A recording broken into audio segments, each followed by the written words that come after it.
tous, bienvenue dans ce 13e live Iconoclast. Moi c'est Mathieu, je suis CMO chez Iconoclast. Et aujourd'hui nous allons parler de Sales Hacking avec Kevin Dufresne. Bonjour Kevin. Salut Mathieu. Salut, merci pour l'invitation. Merci à toi d'avoir accepté. Alors vous savez qu'Iconoclast c'est une école qui forme à tous les métiers de la vente et du business développement en 4 mois sur un format court, intensif, immersif, pratique. Et pendant lequel tous les intervenants sont des experts en activité et ce sont les tops experts dans leur domaine. Kevin, il en fait partie. Il est intervenu plusieurs fois chez Iconoclast pour venir apprendre à nos apprentis sales, notamment des techniques de growth hacking ou de scrapping. Sauf qu'on s'est rendu compte que beaucoup de personnes en activité qui n'ont pas 4 mois devant elles pour venir se former de manière intensive souhaitaient avoir accès aussi à la pédagogie Iconoclast et à notre réseau d'experts. Donc, Kevin fait partie. Et par exemple, on a des sales en activité qui sont venus nous voir, des indépendants ou des jeunes CEO qui ont besoin de se former ou se mettre à niveau en parallèle de leur job. Donc là, c'est pour ça que je fais une petite annonce. On va sortir dans 15 jours une formation qui est 100% en ligne et à la carte qui s'appelle Iconoclast Academy et qui va permettre à chacun de pouvoir se former en parallèle et de bénéficier d'une partie de notre pédagogie qui est aujourd'hui uniquement accessible en présentiel. Kevin fait partie d'Iconoclast Academy. Il est en charge de plusieurs modules de growth et de prospection dans cette formation 100% en ligne. Et ça fait lien avec le sujet du jour, puisqu'aujourd'hui, on va parler de sales hacking et notamment essayer de répondre à la question quelles sont les 5 techniques à maîtriser pour devenir un sales hacker. Donc, on va se laisser 40 minutes environ. On va laisser un peu de temps pour les questions-réponses. Vous avez le chat pendant l'interview. J'essaie de prendre un maximum de questions pendant l'interview, mais il en reste toujours. Donc, on se laisse 20 minutes à la fin. Je co-anime du coup avec Sacha. Hello Sacha. Enchanté tout le monde. Sacha, il est Growth Manager chez Iconoclast et du coup, c'est lui qui va se charger d'essayer de répondre à un maximum de questions ou de garder les questions pertinentes qu'on ne peut pas prendre dans le flow pour la fin.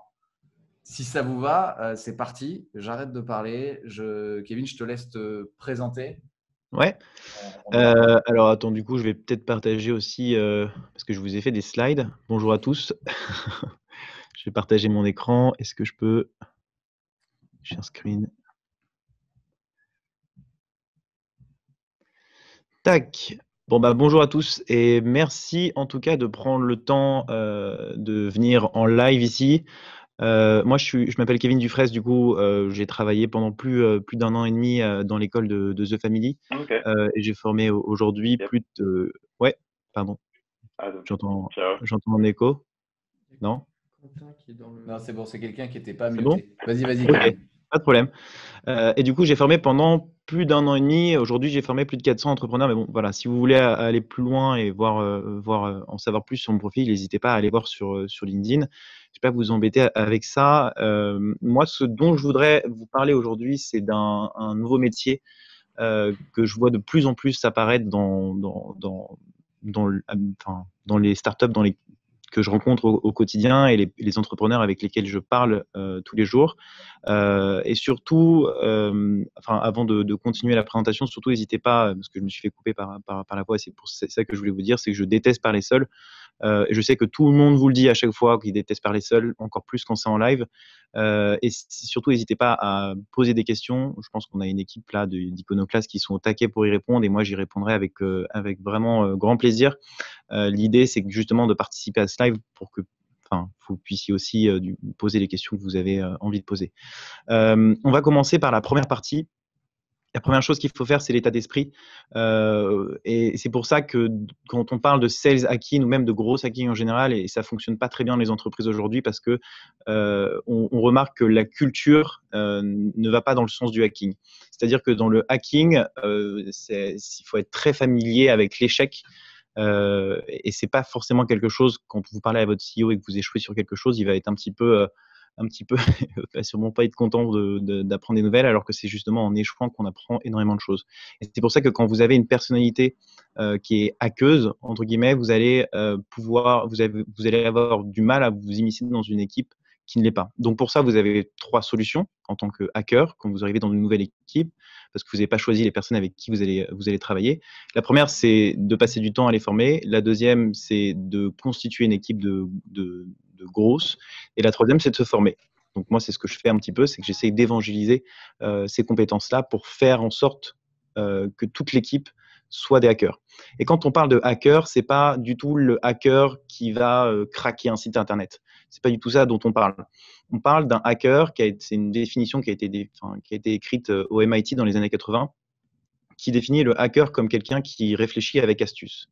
C'est-à-dire que pour un problème donné, il va réfléchir de manière totalement originale et il va pouvoir trouver des solutions qui vont avoir un impact beaucoup plus important que n'importe quel autre. Concrètement, j'aimerais vous illustrer ça par une histoire, peut-être que vous avez déjà entendu parler de cette histoire. C'était dans l'aéroport de Houston, dans les années 80-50, je ne sais plus exactement. Ils avaient fait une enquête auprès de leurs utilisateurs. Ils leur avaient demandé quelle est la plainte numéro 1 auprès de l'aéroport, donc la Customer Survey, et la feedback, utilisateur, enquête utilisateur, on va parler français. Tous les utilisateurs ont dit, du coup, tous les voyageurs ont dit que la plainte numéro 1, c'était le temps d'attente qu'il y avait pour récupérer les bagages. Du coup, ce qu'a fait l'aéroport, c'est qu'il a investi énormément d'argent pour améliorer ce temps d'attente et ils sont passés de 9 minutes d'attente à 6 minutes d'attente. Ils ont refait une enquête à la suite de ça. Ils se sont ensuite toujours rendu compte que la plainte numéro 1, c'était le temps d'attente qu'il y avait pour récupérer les bagages. Et du coup, la décision qu'ils ont prise, c'est de rallonger la distance qu'il y avait entre la sortie de l'avion et la récupération des bagages. Ce qui fait que les gens, pour atteindre leurs bagages, marchaient 6 minutes, enfin même du coup 3 minutes, et ne devaient plus qu'attendre 3 minutes. Ce qui fait que la perception qu'ils avaient de l'attente était beaucoup moins importante et ça a permis d'améliorer la satisfaction client. Donc là, dans cet exemple que j'aime beaucoup, on remarque qu'il y a vraiment une idée de réfléchir différemment, une idée de percevoir les choses différemment pour avoir encore plus d'impact. Une autre histoire peut-être qui va vous faire sourire, mais dans les ascenseurs, c'est pas pour rien qu'il y a des glaces. À l'époque, il y avait beaucoup de plaintes sur la lenteur des ascenseurs. Et de la même manière, ils ont investi énormément d'argent jusqu'à ce qu'il y ait un hacker, entre guillemets, dans l'entreprise qui décide, c'était plus un designer qui est arrivé et qui a posé des miroirs dans l'ascenseur et ils se sont rendus compte que la perception, encore une fois, de la vitesse de l'ascenseur était devenue beaucoup plus rapide parce que les gens se recoiffent, parce que les gens s'occupent, parce qu'ils se regardent, etc. Donc, c'est vraiment pour deux problèmes donnés, comme vous l'avez vu, la créativité est hyper importante dans cet état d'esprit-là, parce qu'elle permet d'imaginer et de tester des choses. C'est vraiment ça l'idée qu'il faut en ressortir de ces exemples-là. Et moi, pour un peu juger, pour qu'on fasse aussi un petit peu connaissance, j'aimerais que vous réfléchissiez aux moyens que vous auriez d'automatiser des choses sur Le Bon Coin. Je sais que ça ne va pas être facile en live, mais je ne sais pas si vous le savez, Le Bon Coin est un site aujourd'hui qui est très, très bien protégé. Donc, je pense que vous n'avez pas forcément des compétences de développement web, mais j'essaie juste de faire travailler votre créativité et votre imagination sur comment vous pourriez automatiser des choses sur Le Bon Coin. Alors, je vous laisse peut-être 1 minute de réflexion. Peut-être que tu peux me le dire à l'oral, Mathieu, me donner quelques réponses à l'oral. Ouais, bien sûr. Je check sur le chat s'il y a des réponses.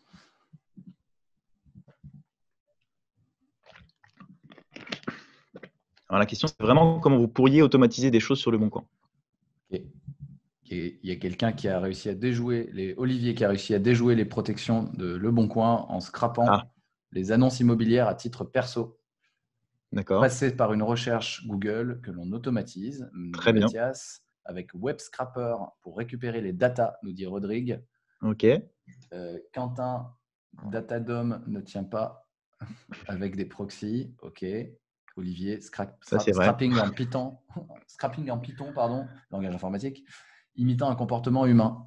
Ok, mais alors là, c'est du dev, quoi. C'est ça, c'est du dev. Du coup, c'est hyper intéressant. Hein. Vous avez chacun les bonnes réponses en tout cas, mais juste là, ce qu'on remarque, c'est qu'il y a des gens qui nous ont parlé de Web Scrapper, donc une extension Chrome qui vous permet de scraper des choses sur Internet. Une autre personne qui a parlé de Python. Donc, on a d'un côté un outil et de l'autre un langage informatique. Soit vous connaissez pas l'outil, soit vous connaissez pas le langage informatique. Et dans ce cas-là, vous arrivez à rien du coup. C'est ça vraiment un peu la chose que moi j'essaye d'apprendre aux personnes, c'est d'utiliser les bons outils, d'avoir les bonnes compétences, de comprendre comment tout ça fonctionne pour pouvoir imaginer des scénarios. Donc là, on a eu le scrapping de Google, ça pourrait marcher. On a eu Python, bien sûr, ça va coûter de l'argent. Si vous ne savez pas coder, vous allez demander du temps de votre dev pour pouvoir créer tout ça. Et en plus, je pense que Le Bon Coin, c'est quand même très, très bien protégé. On peut imaginer aussi d'autres choses. Moi, par exemple, ce que j'avais fait, c'est que j'avais utilisé une application qui s'appelle murga.com. Cette application, elle sert à quoi? Elle sert à automatiser le fonctionnement de votre souris, ce qui fait que vous pouvez ajouter des temps d'attente et du coup ne pas vous faire bloquer par Le Bon Coin. Si vous voulez tester ça, moi je l'ai fait sur plein de choses aussi. C'est vraiment quelque chose, on peut construire un algorithme un petit peu en utilisant un spreadsheet par exemple et en coordonnant par exemple les messages et en faisant cliquer au fur et à mesure sur Le Bon Coin. Donc ça, c'est la première technique, entre guillemets.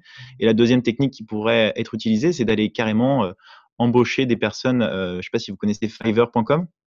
Fiverr.com, c'est un site qui permet d'embaucher des personnes qui sont au Bangladesh, enfin, dans un pays un petit peu émergent et qui vont faire du travail pour vous. Ce qui fait que ça va vous coûter pratiquement rien parce que du coup, enfin, ça va vous coûter rien parce que eux, ils coûtent rien, ils coûtent 5 euros en général. Et l'idée, c'est de pouvoir les embaucher pour qu'ils fassent des tâches répétitives. Donc, c'est très capitalistique comme façon de voir les choses, mais c'est peut quand même être intéressant dans votre travail si vous avez des tâches répétitives à faire plutôt que d'embaucher un stagiaire. Comme j'ai entendu, je pense que votre stagiaire, il va complètement craquer s'il fait tout le temps la même chose. En tout cas, voilà, l'idée, c'est de vraiment vous montrer qu'il y a plusieurs manières d'appréhender les choses, plusieurs manières d'être créatif. Et on devient créatif finalement en parlant avec les gens, en essayant de découvrir de nouveaux outils, en étant curieux sur des sujets. Et c'est vraiment ça l'état d'esprit qu'il faut avoir, je pense, pour être sales hacker, mais hacker tout court. Parce que le gros hacking s'applique dans plein de domaines. Le gros hacking, c'est le marketing, c'est le produit aussi qui est extrêmement utilisé. Et ça s'applique de plus en plus dans la vente B2B parce que c'est aujourd'hui la chose qui fonctionne, qui fait rêver à peu près tous les entrepreneurs, quoi. Quand on vous dit que vous avez des leads qui vont tomber dans votre pipe commercial automatiquement et que vous allez les closer sans avoir besoin de dépenser un centime en équipe commerciale, ça vous fait forcément rêver. Et Kevin, j'ai une question. Ouais. Du coup, là, tu as parlé de leads qui tombent dans le pipe commercial automatiquement. Ça m'intéresse parce que là, on a beaucoup parlé de l'aspect créatif du hacking et potentiellement du growth hacking ou du sales hacking, trouver des moyens créatifs de résoudre des problèmes habituels. Mais on a moins parlé de cette notion d'automatisation, de process. Il y a quand même, au-delà de l'aspect créativité, il y a quand même dans le hacking et donc le sales hacking, la notion de méthode et d'automatisation et de data, du coup, pour Bien évaluer sûr. ce qu'on fait, qui est présent, non, aussi? Ouais, bien sûr. Ça, c'est une des skills qu'il faut avoir, bien sûr. Donc là, c'est la première skill, c'est l'état d'esprit, le process, la segmentation. Ensuite, c'est le scrapping et l'automatisation. Donc, on peut en parler Ok. maintenant ou on parle un petit peu Ah, on peut-être va en plus parler tard. ensuite. Pardon. Ouais, Ouais, ok. je vais essayer d'accélérer. Là, ça fait 15 minutes. En tout cas, on a vu l'état d'esprit. Maintenant, ce qu'il faut faire, c'est le process. Parce que vu que vous êtes créatif, vous allez avoir plein d'idées. Et l'idée, en fait, du hacking, c'est d'expérimenter énormément de choses jusqu'à trouver celle qui fonctionne. Concrètement, je vous donne un exemple. C'est comme si vous alliez à la fête foraine et que le but du jeu, c'était que vous remportiez des lots en jetant une pièce dans un gobelet. La pièce étant le nombre d'expérimentations et le gobelet l'objectif que vous auriez d'atteindre, l'objectif que vous voulez atteindre finalement. Quelqu'un de normal va prendre la pièce et va essayer de l'acheter. Un gros hacker va prendre toutes les pièces, va la balancer, et il va y avoir 2 pièces qui vont tomber dedans et donc forcément 2 expérimentations qui auront fonctionné. C'est vraiment pour vous donner un peu l'idée que plus vous allez faire d'expérimentations, plus vous allez tester de choses et plus vous allez trouver au moment la chose qui fonctionne en question. Et ça, c'est vraiment l'idée de ramener de la science. Aujourd'hui, on est un peu tous au courant de comment ça se passe pour chercher un virus, mais la science, c'est comme ça qu'elle fait. Elle émet des hypothèses, elle teste, et elle prend des décisions. Donc elle améliore ou elle abandonne, etc. Donc c'est l'idée de se mettre dans cet état d'esprit-là, de te dire, par exemple, bah, tu as un taux d'ouverture de temps, qu'est-ce que tu peux tester pour avoir mieux? Tu as testé tel segment, qu'est-ce que tu peux tester comme autre segment? Finalement, l'entrepreneuriat, et j'étais tombé sur un live d'ailleurs d'Iconoclast, du CEO de Live Mentor qui disait que l'entrepreneuriat, c'était du business development. Bah, je pense que fondamentalement, c'est ça, c'est vrai, c'est pour aller chercher de la croissance tout le temps, il faut tester des choses, il faut se tromper et il faut réussir à tout le temps se remettre en question pour améliorer C'était les Alexandre résultats. Dana qui disait ça Ouais, dans un c'est live. ça. Je trouve que c'est une belle philosophie parce qu'effectivement, moi encore plus, là, je suis entrepreneur depuis juin. Enfin, je l'ai été aussi avant, mais je me rends encore plus compte aujourd'hui que c'est vraiment tout le temps ça, quoi. Tout le temps d'essayer de chercher de la croissance sur des opportunités et tu testes des trucs parfois complètement what the fuck qui marchent super bien. Donc c'est plutôt cool, c'est plutôt enivrant aussi. même si j'ai eu beaucoup de fails, hein, bien sûr, ça c'est normal. Mais en tout cas, dans le process d'expérimentation que moi j'utilise au quotidien, et c'est un process d'expérimentation classique. La première idée, c'est de brainstormer. Donc, c'est l'idée d'avoir des idées créatives. Et comme je vous l'ai dit, pour avoir des idées créatives, il faut regarder ce qui se passe. Par exemple, vous pouvez aller écouter des blogs, vous pouvez aller écouter des podcasts de grosses makers, par exemple, que je vous recommande pour aller écouter les CEO en question. Vous avez le podcast aussi de Les Héros de la Vente qui est hyper cool. Toutes ces personnes-là qui vont participer à ces podcasts vous donnent énormément de tips. Donc, que ce soit même par rapport à la concurrence. Donc, vous pouvez très bien aller écouter vos concurrents pour voir leur stratégie, etc. Mais aussi par rapport aux idées que vous pouvez avoir. Donc, ça, c'est la première chose. Ensuite, c'est questionner. Je pense que vous pouvez tout le temps remettre en question les choses que vous faites. Et ça, c'est l'une des compétences qu'il faut avoir pour améliorer ses objectifs et ses résultats. Ensuite, networker. Je pense que vous rencontrez plein de gens. Moi, je sais que, par exemple, sur les Slack, je ne sais pas si vous rejoignez des Slack. Je n'ai pas vraiment regardé de Slack de commerciaux, mais en tout cas, il doit sûrement y en avoir. Mais ça peut toujours être intéressant d'essayer de voir comment ça fonctionne et qu'est-ce qu'ils utilisent au quotidien pour pouvoir s'améliorer. Et enfin, bien sûr, je pense que la chose la plus importante, c'est de parler à ses clients. Moi, je me rappelle que pendant mes premiers mois où j'ai lancé mes formations et que je formais les gens, je parlais des heures et des heures au téléphone avec les gens et ça m'a donné plein d'idées pour aller expérimenter des choses et avoir de bons résultats. Et la deuxième étape, c'était de prioriser. Alors, on utilise dans le gros hacking ce qu'on appelle un ICE, c'est-à-dire que c'est 3 lettres finalement que vous multipliez et qui vous donnent un résultat. Ce résultat vous permet de prioriser vos expérimentations. Donc, l'ICE pour l'impact. Donc, c'est vraiment du feeling. Quel est l'impact que ça va avoir sur la chose que vous voulez améliorer. Le C pour la confidence, donc la confiance que vous avez en ça. Et le ease pour la facilité. Et tout ça multiplié, ça vous donne un score et ça vous permet de commencer par les étapes qui sont pour vous les plus importantes et qui seront le plus impactantes pour votre business. Ensuite, vous testez. Donc, bien sûr, pour tester, il faut prendre en compte plusieurs éléments. Il y a la durée, l'échantillon, le chevauchement, les événements externes qu'il faut avoir conscience. Par exemple, en période de Covid, c'est un peu délicat d'aller proposer de faire un événement. Donc, si vous aviez pour ambition de faire un événement, ça va être un petit peu compliqué ou alors vous le faites en ligne. Et enfin, vous apprenez tout le temps apprendre et se remettre en question pour ensuite faire une boucle et continuer à expérimenter ces choses-là. Voilà l'idée du process. Moi, je voulais juste aussi, je pense que vous connaissez peut-être ça, mais en termes de process, je voulais rajouter ça. C'est des éléments de qualification qui sont plutôt cool. Moi, celui que j'utilise pas mal, c'est le GPCT.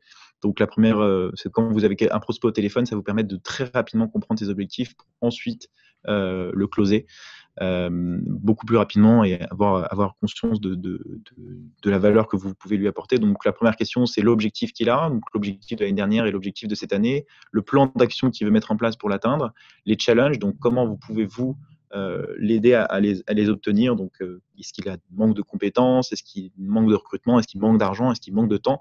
Et ensuite, la timeline. Je trouve que c'est des éléments qui sont quand même assez intéressants quand vous posez des questions et qui vous permettent très rapidement de qualifier votre prospect. Donc voilà, ça c'est vraiment une petite parenthèse par rapport au process parce que je trouvais que c'était intéressant. Moi, ça m'a pas mal aidé dans mes débuts de commercial, on va dire, sur la vente. Donc voilà. Ensuite, la troisième, c'est la segmentation. Là, vous inquiétez pas, on est vraiment un petit peu dans le truc théorique. Je trouve que vous avez sûrement un petit peu faim. On va passer un peu plus rapidement sur des choses concrètes juste après ça. Mais ça, c'est quand même quelque chose d'extrêmement important et que je vois vraiment pas souvent dans les entreprises avec lesquelles je travaille, c'est la segmentation. Et la segmentation passe par le fait de devoir sortir un petit peu, de vraiment comprendre qui sont vos prospects. On parle d'un persona, donc je vais rien vous apprendre, vous avez sûrement fait des écoles de commerce et vous êtes entrepreneur, mais l'idée c'est de vraiment comprendre les souffrances. Et quand vous faites des campagnes d'emailing, des campagnes d'automatisation, il faut réussir à parler à votre prospect comme si vous allez résoudre son problème. En fait, il faut parler du problème et pas de votre produit. Il ne faut jamais essayer de vendre un produit, il faut toujours essayer de vendre un problème. C'est un peu l'analogie, si vous voulez, moi, que j'aime bien donner, c'est vous avez un point de départ aujourd'hui, donc vous souffrez énormément, c'est votre point de départ, et plus loin, il y a l'objectif que vous vous êtes fixé. Et en fait, vous êtes la solution à ce problème. Donc, si vous n'utilisez pas votre solution, vous allez passer donc dans des frontières, vous allez perdre du temps, vous allez vous écorcher les pieds, vous allez perdre plein de choses. Et c'est vraiment vous l'échelle qui va vous permettre d'atteindre la montagne que vous voulez atteindre le plus rapidement possible. C'est vraiment de se dire, voilà, de comprendre quels sont leurs problèmes, et ça va tout de suite bien marcher. Et pour segmenter, il y a plusieurs manières de le faire, encore une fois. Il y a votre CRM, vous pouvez regarder les entreprises qui sont qui sont le plus récurrents, qui payent le plus cher, essayer de comprendre qui ils sont.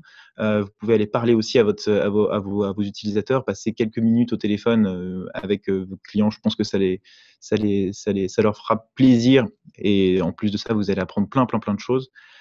Et également, vous pouvez totalement envoyer un formulaire si vous n'êtes pas à l'aise à parler au téléphone, ça peut totalement le faire.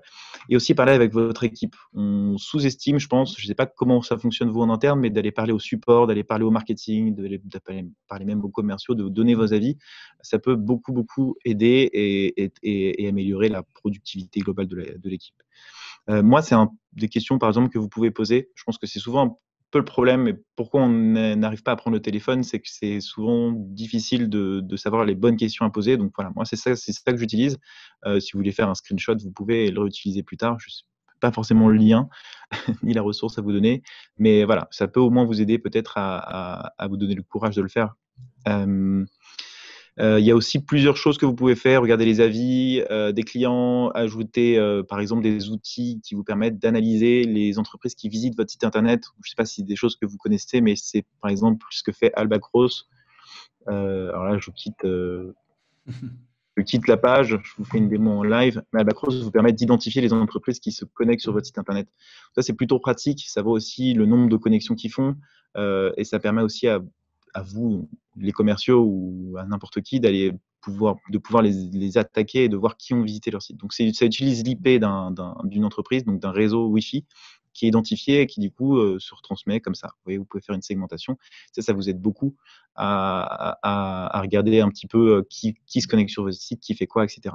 Les offres d'emploi, on ne se rend pas compte aussi de toutes les choses qui sont dites dans une offre d'emploi, les outils qui sont utilisés en interne, le nombre de personnes qui veulent recruter, le type de personnes qui veulent recruter aussi. Ça nous en dit beaucoup sur la culture. Par exemple, c'est ce que faisait Spendesk, du coup Jérémy Goyot, qui est aussi un coach de la formation EconoLive, c'est ce qu'ils avaient fait. Ils avaient absorbé des informations d'un poste, des titres, je vais y arriver, des jobs cards sur LinkedIn. Et par exemple, eux, c'est un logiciel, Spendesk, c'est un logiciel qui est de dépenses. Donc, en gros, ça vous permet n'importe quel salarié a une carte et peut dépenser et du coup faire des notes de frais très rapidement et très simplement. Et du coup, eux, leurs concurrents, je crois que c'était Sage, et ils voulaient se fusionner sur des technologies. Du coup, ils avaient absorbé toutes ces informations-là, ils les avaient mises dans leur CRM, ce qui fait que le commercial, quand il appelait le prospect en question, pouvait directement dire qu'il savait déjà du moins orienter son discours pour pouvoir améliorer le closing et améliorer du coup l'expérience. Des enrichissements aussi, ça peut être vraiment très cool. Mais ça va permettre aussi de personnaliser. Par exemple, je ne sais pas si vous connaissez ça, mais c'est une URL ici où vous changez juste à la fin et vous pouvez récupérer le logo. Et donc, si vous codez un petit peu en HTML, vous pouvez très bien imaginer de pouvoir intégrer le logo de l'entreprise directement sur un site internet, sur un email marketing, par exemple, en intégrant juste là et en mettant en variable le nom de domaine de l'entreprise. Ça, c'est quelque chose c'est des choses qui sont quand même assez intéressantes et que vous pouvez utiliser. Ensuite, vous avez tout ce qui est chatbot. Donc ça, c'est des trucs qui plus en plus utilisé dans les SaaS. Moi, ça a tendance un petit peu à m'énerver. Une petite pop-up qui apparaît à chaque fois, mais je trouve que c'était quand même intéressant parce que ça peut, si vous posez les bonnes questions et que vous arrivez bien à segmenter votre prospect, ça peut vous donner énormément d'informations qui vous permettent d'améliorer encore une fois le closing. On va continuer pour vous donner un petit exemple. Je prends encore l'exemple de Spendesk parce que du coup, j'ai la chance de travailler avec Jérémy et de lui voler ses slides. En tout cas, ça, c'est une slide qu'il avait faite sur une ancienne présentation. Mais en tout cas, c'est un exemple, je trouve, très bien d'un persona. Il est simple à comprendre, on arrive bien à se projeter et on a aussi du coup toute l'industrie. Donc ça, c'est plus l'idéal customer profile qui vous permet de savoir que la taille de l'équipe, les logiciels, vous voyez, ces Sage Contact qu'ils utilisent. Et tout ça, c'est des informations qui vous permettent sont précieuses informations qui vous permettent de faire un très bon ciblage pour aller démarcher des prospects. Ce qu'on pourrait aussi ajouter à ce persona, c'est les problèmes qu'ils aident à résoudre, par exemple sur des use cases. Je me rappelle qu'à un moment, ils avaient fait un use case typique, donc un user story sur les agences Airbnb, donc des personnes qui conciergerie Airbnb. Et ce qu'ils avaient fait, c'est ils s'étaient rendu compte que ces personnes-là avaient des city managers dans toutes les villes et qu'ils avaient tout de suite le bon message du coup pour aller les démarcher et pouvoir avoir un meilleur closing en leur disant tout simplement, en fait, vous avez des city managers à Lyon, Marseille, Bordeaux, peu importe. Comment vous gérez les frais qu'ils ont dans votre entreprise. Du coup, ça avait permis d'avoir une meilleure utilisation et du coup un meilleur ciblage. Et enfin, moi j'aime bien cet exemple de Mutiny, c'est de se focaliser sur des entreprises que vous pensez avoir très haute conversion et une valeur du contrat qui est très intéressante. Et du coup, il faut se focaliser vraiment sur ces typologies de clients.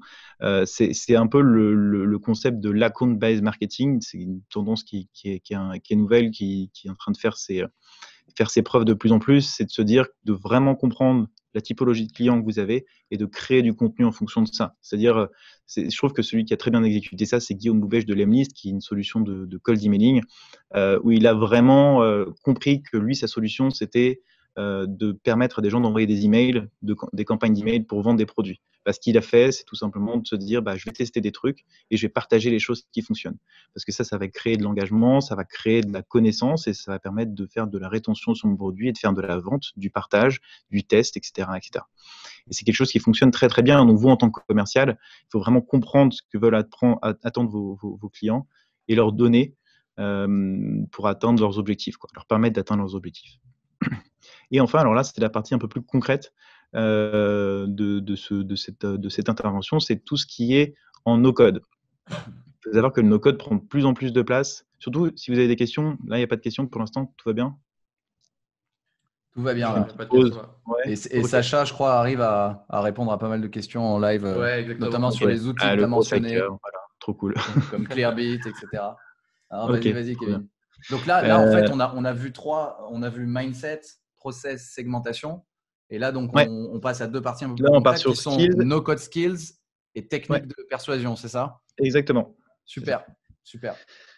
Et du coup, alors le no-code skills, c'est vraiment un truc, je trouve, qui est de plus en plus visible et dans les écoles de dev. Pourquoi? Parce qu'aujourd'hui, vous êtes capable de faire un site internet en 2 clics, que vous êtes capable de créer un formulaire de contact en 1 clic, que vous êtes capable d'absorber des informations en 1 clic. On va le voir encore une fois aujourd'hui. Et de comprendre ça en tant que dev ou même en tant que quelqu'un qui fait du développement web, ça peut vraiment faire gagner énormément de temps. Et vous, en tant que sales ou marketeur ou entrepreneur, ça va vous faire gagner en productivité et du coup en exécution. Encore une fois, c'est toujours l'idée, c'est de se dire comment je vais exécuter le plus rapidement possible et de la meilleure manière. Du coup, il faut connaître les outils. Et la première chose qu'on peut voir, c'est le scrapping. Je ne sais pas si ça vous parle, le scrapping, mais c'est la capacité que vous allez avoir d'absorber des informations sur un site internet pour le mettre sous forme de tableur. Alors dit comme ça paraît un petit peu bizarre et on ne comprend pas vraiment pourquoi, mais si vous faisiez ça à la main sur 100, par exemple, profils LinkedIn, vous y passerez la journée. Là, l'idée, c'est de pouvoir absorber des informations en quelques clics ou en quelques secondes et pouvoir ensuite traiter cette information. Donc, la première chose, c'est de trouver les informations de nos prospects. Ça peut servir à ça, par exemple, d'aller trouver des emails, des numéros de téléphone, d'aller trouver, je ne sais pas, un profil LinkedIn aussi, une URL LinkedIn, etc. Deuxième, c'est d'enrichir des données pour la personnalisation.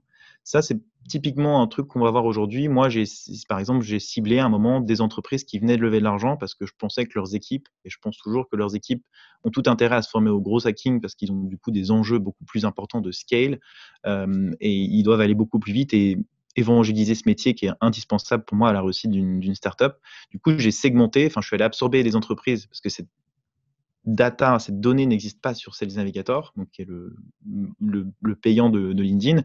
Du coup, je suis allé chercher cette information sur Internet, je l'ai absorbée et ensuite j'ai fusionné les datas ensemble pour obtenir du coup le montant de la levée de fonds. Ce qui fait que dans mon email, je pouvais dire hello, je sais pas, Iconoclast, bravo pour votre levée de fonds de variable 2 millions d'euros.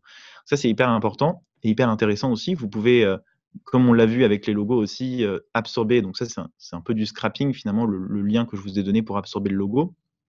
mais ça vous permet de l'intégrer, de personnaliser du coup le message que vous voulez envoyer.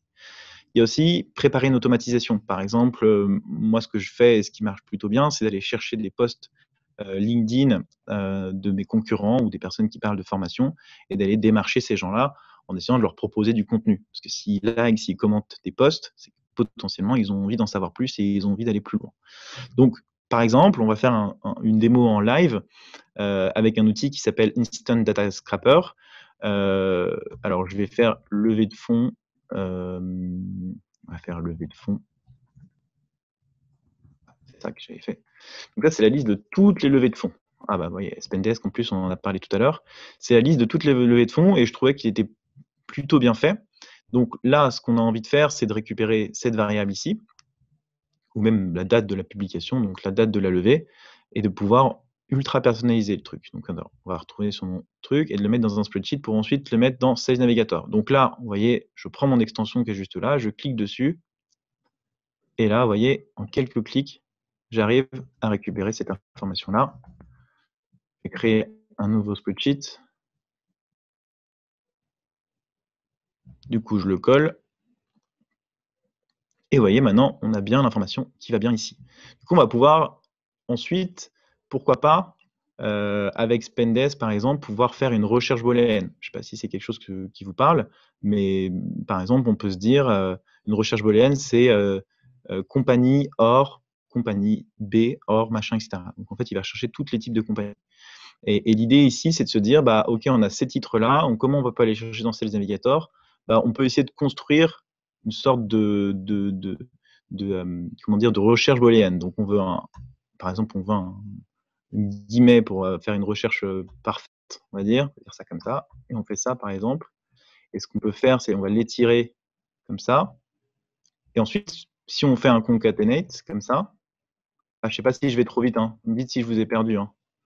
Vas-y, on Hop, pourra repasser tout ça au hop. ralenti. Il y aura un replay.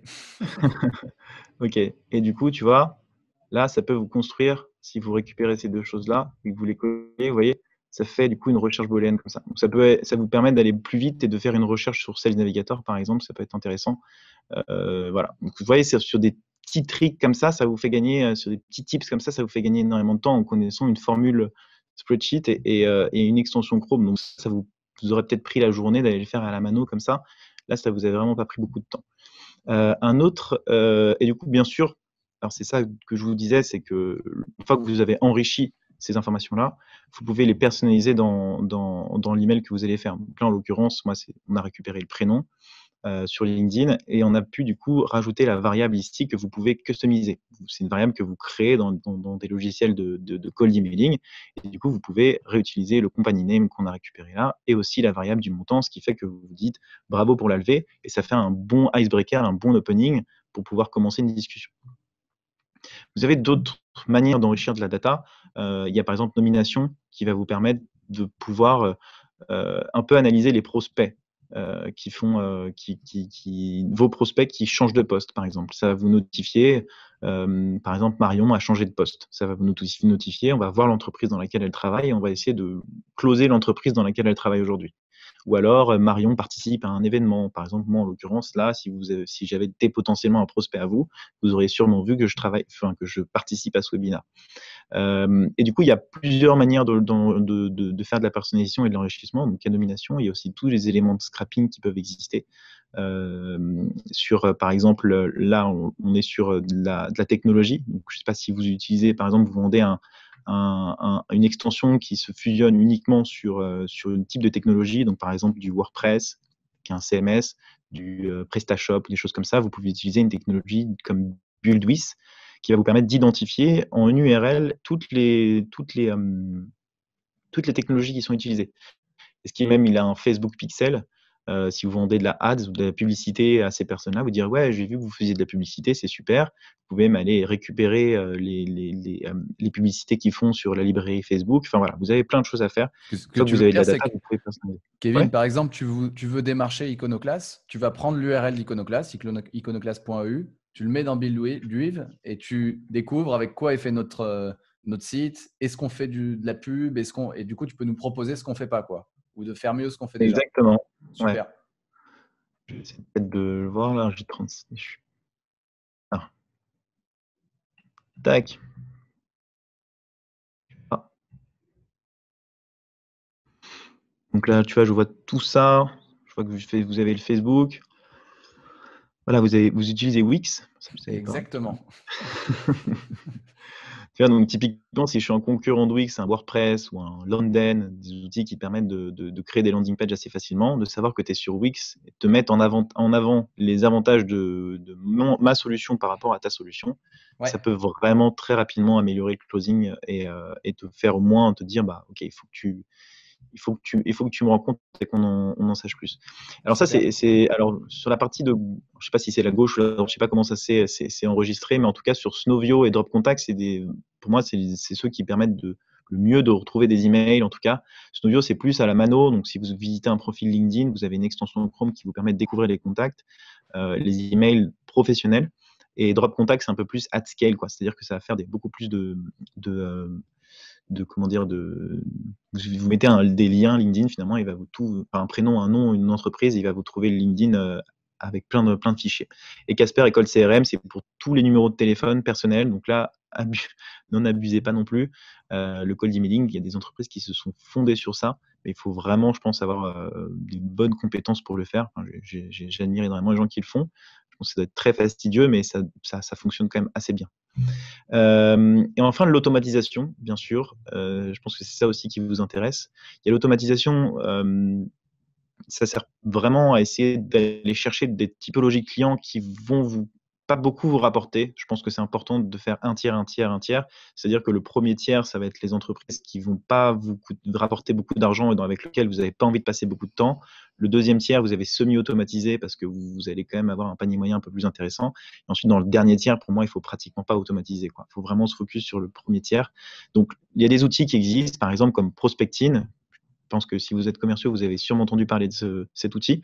Ça vous permet de faire des workflows sur LinkedIn, donc des campagnes personnalisées, et de faire des relances. Du coup, c'est surtout ça qui est hyper intéressant. Donc, des visites, des relances, etc. Et il y a un nouveau qui est sorti aussi dernièrement. Enfin, nouveau, ça fait plus d'un an qu'ils bossent dessus, mais c'est la grosse machine qui vous permet de faire multicanal. C'est-à-dire que vous allez suivre quelqu'un sur LinkedIn, vous allez le retrouver sur Twitter, vous allez lui envoyer un mail, vous allez lui envoyer un message sur LinkedIn, etc. Et vous pouvez faire autant de workflows que vous voulez jusqu'à trouver ceux qui fonctionnent. Ça, c'est vraiment plus pour du scale. Vraiment du grosses boîtes qui ont déjà, je pense, testé des choses qui fonctionnent avant de se lancer sur d'autres types de produits. C'est quand même mieux de tester avant que de rentrer dans une machine comme celle-là, je pense. Mais en tout cas, voilà, c'est deux outils qui fonctionnent très très bien. Ce Il que y a tu veux aussi, dire, ce que tu veux dire, Kevin, c'est qu'il vaut mieux commencer à faire à la mano et voir ce qui fonctionne avant d'automatiser. je pense que oui. Je pense qu'il faut mieux tester des outils un peu gratuits, essayer de voir comment ça fonctionne, tester des messages, parce qu'avec la grosse machine, on est moins. Enfin, tu vois, c'est quand même très robuste, quoi. C'est une machine. Enfin, tu vois, une fois que tout est bien en place et tout fonctionne, c'est super. Mais ça prend quand même du temps à configurer. Donc, ce temps, c'est du temps que tu dégageras pas à aller chercher des nouveaux prospects, des nouveaux leads, quoi.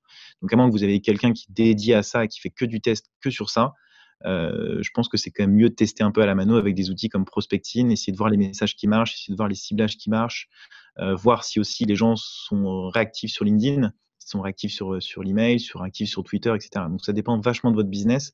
Bien entendu, ce que je dis en aparté en ce moment, ça dépend vachement de votre business aussi de cours, de la taille de votre boîte, de la culture que vous avez aussi. Si vous êtes entrepreneur commercial, donc ça dépend de plein de choses en fait, mais j'essaie d'être le plus généraliste possible en tout cas. Mais voilà, en gros, ouais, je pense que c'est mieux, en tout cas, de commencer un petit peu avec des outils qui vous permettent d'être plus agile, en tout cas. Un autre petit truc, c'est de faire gagner du temps. L'automatisation, c'est pas forcément d'aller un peu comme un bourrin automatiser des choses, c'est de vous faire gagner du temps. Moi, ce que j'avais fait, par exemple, récemment, c'était de télécharger une extension Chrome qui était Citable. Je peux vous montrer rapidement ce que ça fait Citable. Tac. Stable, c'est une extension à la base que j'utilisais pour faire de la récupération de profils, enfin d'articles que j'aimais bien. Et en fait, je me suis rendu compte que ah mince, je suis pas connecté. Très bien. Bon, je vais vous montrer. En gros, je me connecte rapidement. Désolé. Hop. Citable. Et je me suis rendu compte qu'en fait, cette petite extension qui avait l'air de rien comme ça, elle récupérait le profil LinkedIn de quelqu'un, le prénom, le nom, mais non, ça à la limite on s'en fout, et que je pouvais rajouter des variables. Donc en gros là par exemple, là j'ai vu que tu faisais du gros hacking, donc tu peux taper, je vais vite, là je dis des tags, je me dis bah je peux rentrer des concurrents. On a nos concurrents, c'est Grossmaker par exemple. On a Dezio, tac, voilà. Et ensuite, hop, je peux le save automatiquement dans un Google Spreadsheet. Et je ne sais pas si vous savez, mais le Google Spreadsheet, c'est un peu la base de n'importe quel expériment, enfin n'importe quel, comment dire, quand vous lancez des, bon là il y a une erreur, je ne sais pas ce qui s'est passé, mais en tout cas quand vous lancez des automatisations, c'est un petit peu le truc qui est vraiment utilisé. Et là, vous voyez, ça ajoute automatiquement les tags. Donc là, par exemple, ça va ajouter automatiquement du coup tout ce qui est le summary. Donc là, ça l'a ajouté là. Là, il y a eu un bug. Hein, c'est l'aléa du direct. Je suis désolé. Mais en tout cas, ça marche. Vous pouvez tester. Ça a ajouté l'URL LinkedIn, et du coup, avec cette URL LinkedIn là, une fois qu'on a ajouté à la mano tous les leads qu'on peut aller chercher, bah, on peut aller automatiser ça avec Phantom Buster, donc faire de l'enrichissement. Phantom Buster, c'est un outil de prospection, enfin d'automatisation, qui vous permet d'envoyer des robots quotidiens sur votre spreadsheet, et du coup d'aller automatiser, absorber des données, les enrichir, etc. Donc là, en l'occurrence, si on avait utilisé cette technique-là de manière totalement dynamique et automatique, on aurait créé une liste, par exemple. Donc là, vous pouvez créer des listes de spreadsheets, ouais, vous pouvez en créer plein. On peut dire, voilà, on va chercher les RH, on commence la première phrase avec les RH, on la met dans une séquence de type Lemlist, même HubSpot, etc. Et ça va se déclencher automatiquement. Ce qui fait qu'en un clic, ça s'est mis automatiquement dans une campagne, ça s'est mis automatiquement dans votre CRM. Et du coup, vous pouvez faire ce que vous voulez avec cette information-là et déclencher des actions, d'automatisation. Il y a aussi quelque chose qui est plutôt cool, je trouve, c'est Pixelme. On n'y pense pas assez, mais vous mettez ça dans vos emails et vous pouvez retargeter les prospects. Donc en l'occurrence là, sur Facebook, LinkedIn, enfin sur Facebook, Twitter, enfin sur les publicités quoi. Dès qu'il clique dessus, vous pouvez l'influencer et lui partager du contenu. Ce qui fait que par exemple, vous faites des campagnes de cold emailing. C'est un truc qui est un peu à expérimenter. Il faut voir hein, si ça marche, si ça prend. Mais en tout cas, la personne, dès qu'elle clique, faire en sorte qu'elle clique, c'est ce qu'on va voir juste après avec la persuasion.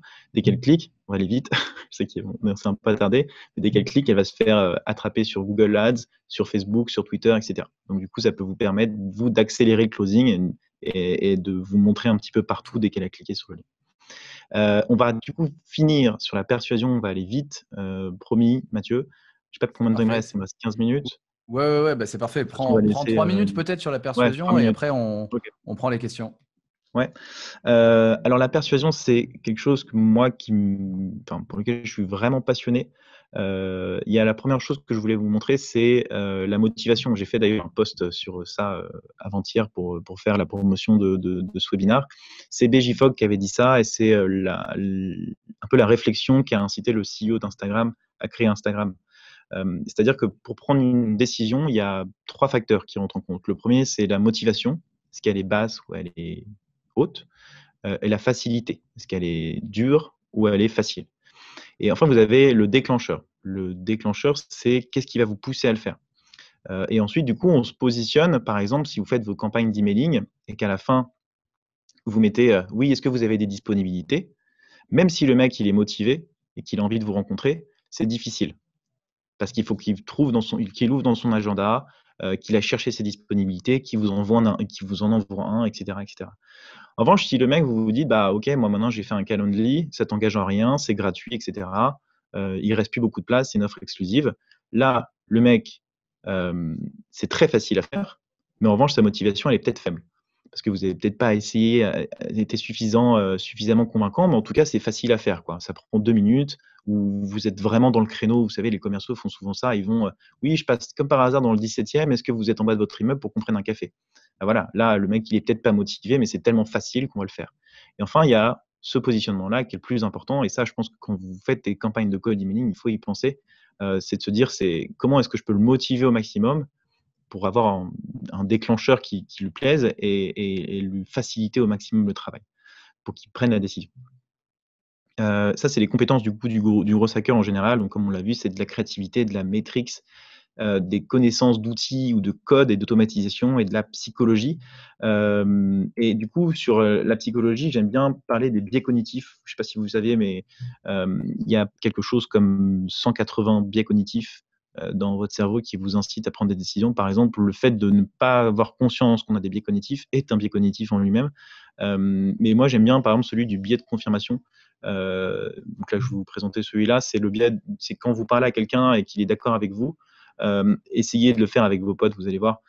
Vous parlez de quelque chose avec lequel vous êtes d'accord et d'un coup, vous changez avec quelque chose qui n'est pas d'accord et en même temps, ensuite, vous allez dire quelque chose avec lequel il est d'accord et il ne va pas écouter les choses avec lesquelles il n'est pas d'accord parce que c'est un biais de confirmation. C'est-à-dire qu'on a tendance à porter l'information qu'aux informations qui confirment nos perceptions. Ça, c'est un biais qui est hyper intéressant et le biais d'ancrage aussi. Pour donner un prix d'un produit, par exemple, c'est important de se dire, bah, je vais le mettre soit le plus haut possible, parce que c'est ça qui va donner la marge de négociation.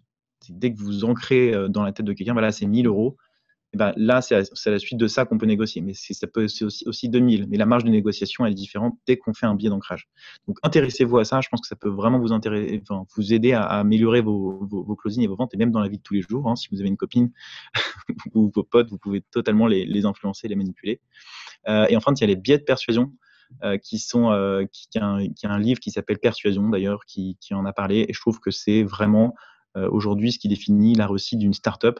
Par exemple, la sympathie, c'est un biais cognitif d'être sympathique avec les gens. Vous voyez, c'est bête, mais j'ai un ami qui appelle tous ses clients le jour de leur anniversaire, qui leur envoie un message. Bah, il a un taux de recommandation de malade, c'est le meilleur vendeur de son entreprise. Et j'en doute pas parce qu'il est très sympathique. Il y a beaucoup d'entrepreneurs qui se font recommander, même sur les plateformes, sur les trucs, parce qu'ils donnent un petit peu d'eux-mêmes, qui sont très gentils, qui sont très aimables, etc. Et du coup, tu as envie de leur donner en retour. Il y a la réciprocité, si tu m'as donné, je te rends, la rareté, l'autorité. Par exemple, Oussama Ammar, au début, qui est arrivé, dès qu'on voit Oussama arriver, on a un biais d'autorité un petit peu. Dès qu'Oussama dit quelque chose, c'est celui qu'il faut suivre. Oussama Ammar, qui est le fondateur de The Family, je pense qu'il a une autorité qui influence les gens. La preuve sociale, vous avez travaillé avec qui. Tout ça, c'est des éléments de persuasion que vous pouvez utiliser dans vos campagnes d'email ou dans votre prospection et qui pourront vraiment faire la différence. Donc, vous pouvez regarder Biais de persuasion ou les 7 principes de persuasion. C'est Cialdini, l'auteur, si vous voulez regarder. Vous pouvez regarder le résumé. Je pense que ça suffit parce que c'est des gros ouvrages qui sont assez indigestes. Et du coup, on finit avec le AIDA. Je pense que vous en avez déjà entendu parler, mais c'est le framework un peu qui est utilisé le plus souvent dans les campagnes de cold emailing. Bon, il y en a plein des frameworks que vous pouvez regarder, mais c'est celui qui fonctionne le mieux, qui est le plus simple en tout cas, je pense. La première, c'est l'attention. Vous voulez déclencher une intention chez quelqu'un. Donc, c'est pour ça que le début du message ou l'objet du message doit être hyper parlant, hyper personnalisé. L'intérêt, poser des questions, faire peur, complimenter, le désir, avec quelle entreprise tu travailles, c'est une offre exclusive, et enfin l'action, sans oublier qu'il faut que ce soit hyper facile à faire pour avoir le maximum de résultats. Voilà, j'ai fini. Désolé d'avoir un peu dépassé. Est-ce que vous Merci avez des beaucoup. questions? Non, merci beaucoup, Kevin. Déjà, on est allé un peu vite sur la fin, mais je trouve que c'est hyper intéressant que tu prennes le temps de nous montrer la partie persuasion. Je laisse la main à Sacha, peut-être, qui a noté et qui a répondu déjà à pas mal de questions. Ouais, du coup, il y avait quelques questions auxquelles tu pouvais répondre dont je n'avais pas la réponse. Donc, il y avait Clément qui nous disait, tout à l'heure, tu nous parlais de BuildWiz. Du coup, c'est Ouais. quoi les avantages par rapport à une extension comme Wapalizer qui te donne directement l'info quand tu vas sur le site? Alors, c'est que BuildWiz, c'est at scale, quoi. Tu demandes ce que tu veux et ils te ressortent directement à la liste. Par exemple, tu veux les entreprises qui font du Shopify en France, qui vendent des vêtements, bah, tu peux l'avoir. D'accord, ok. Alors Donc, que sur une extension, par exemple, comme celle-là, tu vois, moi j'utilise celle-là, c'est Prospector Inspector. Ça, c'est vraiment à la mano, quoi. d'accord, ok. C'est clair. Après, on avait une question de Ahmed qui nous disait, est-ce qu'on est censé avoir plusieurs logiciels de scrapping pour collecter le maximum de data possible? Alors c'est une très bonne question justement parce que c'est tout le temps le jeu du chat et de la souris, quoi. C'est qu'est-ce qu'ils ont mis en place qui vont vous empêcher d'absorber les données, quoi.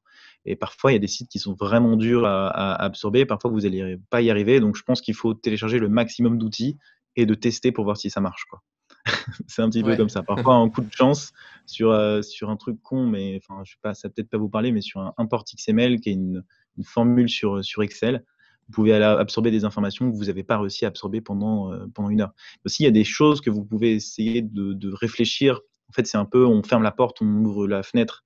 Par exemple, plutôt que de faire des passements de pages, donc des allers-retours comme ça entre si vous avez des multiples pages à scraper, vous pouvez vous dire, bah, je vais absorber toutes les URL de cette page, et ensuite je vais passer un robot qui va aller absorber une à une toutes les URL, l'information que je veux en question. Donc il faut essayer d'être un peu créatif et de pousser la fenêtre, du coup, tirer la fenêtre, casser la fenêtre, je ne sais pas trop comment on dit, mais voilà. Ok, très bien. Et on avait une dernière question de Jimmy qui demandait si Captain Data fonctionne-t-il vraiment pour scraper le bon coin. Je sais pas si tu sais. Captain Data pour scraper le bon coin. Alors, je savais même pas qu'ils avaient le truc pour scraper le bon coin. Mais honnêtement, je pense que le bon coin, c'est quand même très difficile à scraper. Je crois qu'ils utilisent Datadog. Ouais, Datadog, Ok. je crois que c'est ça. Donc, c'est quand même assez chaud. Franchement, je sais pas. À voir. Mais il faudrait voir si c'est maintenu, si c'est à jour. Oui, ils utilisent Datadog, Plus. voilà, ils disent. Pour ceux qui ne connaissent pas Captain Data, c'est que c'est différent. C'est un peu l'alternative à Phantom Buster. Il y en a même une autre qui s'appelle Texo. C'est celle-là, voilà, si vous pouvez regarder. Et du coup, c'est juste la différence, c'est que Captain Data va plus faire des chemins. C'est-à-dire qu'il va commencer par une recherche, il va vous absorber les informations, il va vous les enrichir, il va vous envoyer des emails. Alors que Phantom Buster, c'est plus par spreadsheet, mais vous pouvez faire des chemins en utilisant des spreadsheets dynamiques. Par exemple, en utilisant la formule import data. Je ne sais pas si ça vous parle, mais en fait, quand vous avez scrappé des données sur Phantom Buster, vous allez vous retrouver avec un CSV qui est en ligne. Et plutôt que de le télécharger et de le mettre sur votre ordinateur en local, vous pouvez utiliser une formule sur Spreadsheet qui s'appelle import data. Et du coup, alors est-ce que j'en ai une là? Non, j'en ai pas. Et du coup, ça va vous permettre de. Ah voilà. Vous voyez, ça, c'est par résultat. Et en utilisant cette formule import data, donc c'est avec des guillemets comme ça, vous allez pouvoir dynamiquement, dès que vous passez votre robot, il va s'enrichir automatiquement, du coup, déclencher des actions sur ce spreadsheet. Du coup, avoir des actions dynamiques. Est-ce que c'est clair? Ça va? Ouais, très clair, merci beaucoup. On a une dernière question. Quelle est la différence entre Lemlist et Prospecting? Mais du coup, Lemlist, je crois que c'est plutôt pour les mails, alors Prospecting, c'est plutôt pour LinkedIn, etc. Ouais, exactement, c'est ça. C'est ça. Prospecting, c'est de la campagne sur LinkedIn. Et c'est-à-dire que ça va créer plusieurs messages, ça va faire des visites, ça va faire des messages, des relances, etc. Alors que LinkedIn, enfin, Lemlist est vraiment sur les emails, campagnes d'emailing, qui ont d'ailleurs du très bon contenu. Je vous recommande d'aller le voir. Encore une fois, comme tous les bons contenus, ils vont être repris par plein de gens. Donc, essayez plus de vous inspirer. C'est un peu l'erreur qu'on faisait quand on faisait du cold emailing, c'est d'aller voir ce que faisait HubSpot, c'est d'aller voir machin, etc. Alors que, en fait, je pense qu'il faut vraiment que chaque commerciaux, ça c'est aussi un truc, que chaque commerciaux fasse sa campagne, teste, voit si ça marche, et qu'ensuite, une fois que ça a marché, on l'industrialise, quoi. Moi, j'ai beaucoup vu, et je sais pas si c'est une bonne pratique, moi je pense pas que ce soit une bonne pratique, mais j'ai beaucoup vu d'entreprises qui passaient des heures et des heures à faire leur campagne, se mettre d'accord, se faisaient des brainstorming pour réfléchir à des mots, etc. Je pense que c'est pas la bonne stratégie. Je pense qu'il faut laisser un peu libre à l'imagination du commercial et qu'il aille tester des trucs, quoi. Et une fois que ça a marché, et c'est ce que fait Lemlist, hein, c'est Guillaume Houbèche dans sa team, c'est ce qu'ils font. Ils testent des choses, ils voient si ça marche, et si ça marche, ils le partagent. Et en plus de ça, ils l'industrialisent dans leur boîte. Justement, où tu t'inspires, toi, Kevin? Est-ce que tu as une chaîne YouTube, un blog ou un ou deux livres à partager? Du coup, on parle de Lemlist. Moi, je recommanderais d'aller sur le blog de Lemlist. En fait, à partir du moment, je pense, où tu sais un peu ce que tu peux mettre dans ton email aussi, ça te donne des idées. Tu vois, tu peux mettre quels éléments de variables tu veux intégrer pour pouvoir le personnaliser. Ça t'aide beaucoup. Donc, il faut constamment essayer de connaître les outils, connaître les endroits où aller chercher l'information, etc. Et aussi, je pense qu'il y a Drop Contact aussi, qui a de bons contenus sur le cold emailing. Après, moi, je vous conseille pas vraiment encore une fois, d'aller chercher du contenu qui est déjà écrit, que tout le monde a lu, parce que ça va vous biaiser le truc, quoi. Vous allez tout de suite, tu vois. Il y a peut-être un truc, un article que j'aime bien, c'est du copywriting. Alors, est-ce que je vais essayer de le retrouver? Voilà, c'est ça. Ça peut être peut-être cool à utiliser. C'est tous les éléments de copywriting que vous pouvez utiliser. Donc, on a parlé du AIDA là, mais comme je vous l'ai dit, c'est pas le seul. Il y en a plein d'autres. Vous voyez, là, il parle d'emailing et tout. Puis je me fais popper comme ça. En tout cas, voilà, il y en a plein. Et il y a AIDA, voilà, il y en a plein. Et ça peut peut-être vous aider. C'est une Bible, c'est une sorte de Bible, quoi. C'est ça. C'est un peu une Bible. Et les biais de persuasion aussi, je pense que ça peut être intéressant. Ok.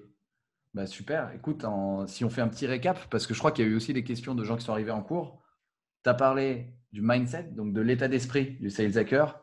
Ensuite, on a parlé process, constamment créer, tester des choses, apprendre, retester.